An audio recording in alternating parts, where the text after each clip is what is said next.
אלעד סיפר לי בהתלהבות, בגאווה, אבל בכיתה אני תמיד עושה את זה. אני אומר סתם, כמו שאמרתי לך, דה, דה, דו, ואז אני מסתכל על המורה, וכשהיא אומרת לי כל הכבוד, או משהו אחר, אז אני יודע שזה נכון. אני יותר חכם מהמורה. לא ליפול במלכודת, לא להגיד לו, נכון, אתה יותר חכם מהמורה. אנחנו יכולים לחשוב שאם נגיד ככה, זה יבנה את הביטחון העצמי שלו. וואו, איזה ביטחון עצמי יש לו שהוא חושב שהוא יותר חכם מהמורה. לא, זה משפט ריקני. זה לא אומר כלום, וזה לא אומר שהוא באמת חושב שהוא חכם. רגע, אלעד הביט בי וציפה להתפעלות.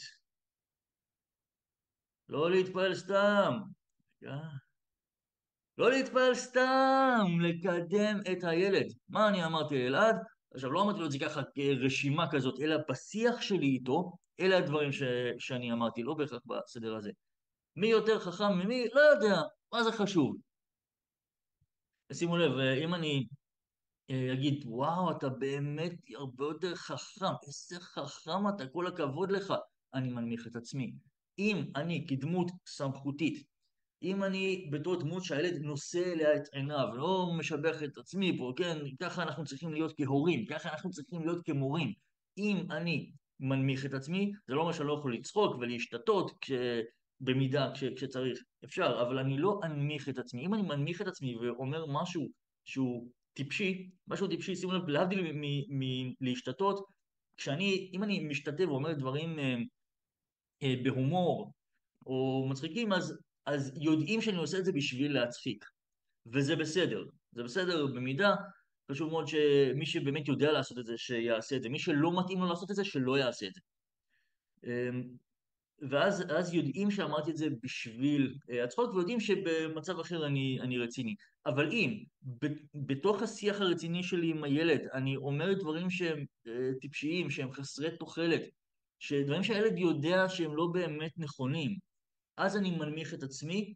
היכולת שלי לבנות את הביטחון העצמי של הילד, או להיות גורם משמעותי בבניית הביטחון העצמי של הילד היא מונמכת.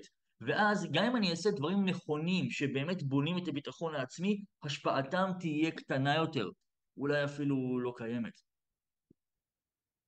הדרך הזאת, אמרתי לילד, מה שאתה עושה עם המורה, זה באמת מציל את המצב באותו רגע, לא להתכחש למציאות. ויש בה תחכום, אבל הדרך הזאת לא מקדמת אותך בכלום. מה שלא ידעת, אתה עדיין לא יודע. חשוב מאוד לא להגיד שטויות כמו לנסות לחפש בכוח דברים שבהם זה לא יעזור, או להסתבך.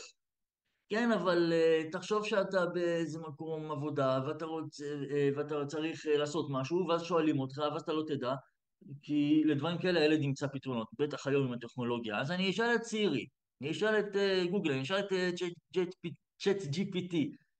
לכן אנחנו לא נסתבך, אנחנו נגיד משהו שהוא עקרוני. הדרך הזאת לא מקדמת אותך. מה שלא ידעת, אתה עדיין לא יודע. התחכום שלך באמת מרשים. אתה ילד נבון, אתה ילד יצירתי, אנחנו נמצא דברים טובים בדבר הזה. גם אם הדבר שהוא עשה הוא שלילי, או לא ממש שלילי, אלא סתם טיפשי, נמצא בזה את הדברים הטובים, ונגיד אותם שלא בהקשר למעשה עצמו, בנפרד מהמעשה עצמו.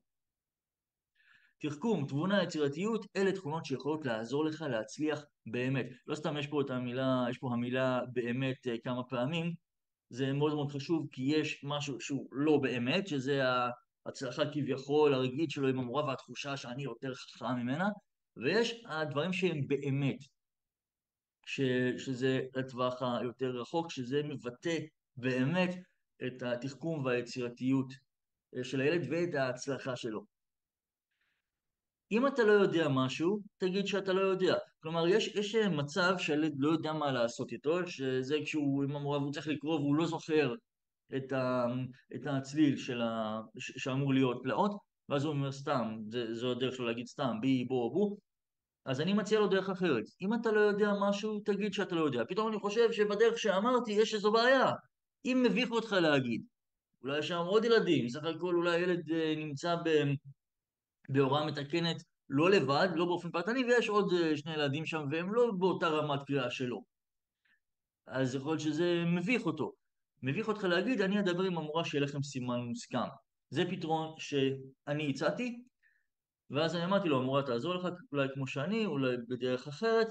אני משקיע בלדבר על הפתרון שלי, כי אני רוצה לתת לו עוגן, אני רוצה באמת לתת לו יציבות.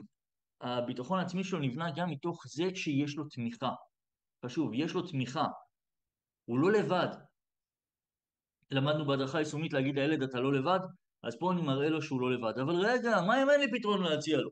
נניח או שלא היה לי פתרון להציע לו, אם אתה לא יודע משהו תגיד שאתה לא יודע, או שלא הייתי יודע איך ליישם את זה. והרבה פעמים כשהילדים שלנו באים אלינו עם כל מיני בעיות שלהם, או שאנחנו מזהים שיש כאן איזה עניין שהם צריכים בו עזרה, אז אנחנו לא יודעים מה העזרה שהם צריכים לקבל. כפי שלמדנו בהדרכה היישומית, אני לא יודע איך לעזור, אבל אני חושב על זה. אני אנסה, אני איתך. אני כאן, הוא צריך לדעת שגם אם אני לא יודע מה הפתרון לבעיה שלו, אז זה חשוב לי. אני צריך לתת לו את התחושה המוצדקת, המבוססת, שזה חשוב לי. כן, אתה חשוב לי, העניין שלך חשוב לי. זה בונה את התמיכה, זו התמיכה שהילד מקבל שבונה את הביטחון העצמי שלו, הביטחון העצמי המבוסס שלו. באופן שיעזור לך להתקדם, אתה מסוגל להתקדם. את הדברים האלה אני אומר חשוב שאני אגיד אותם.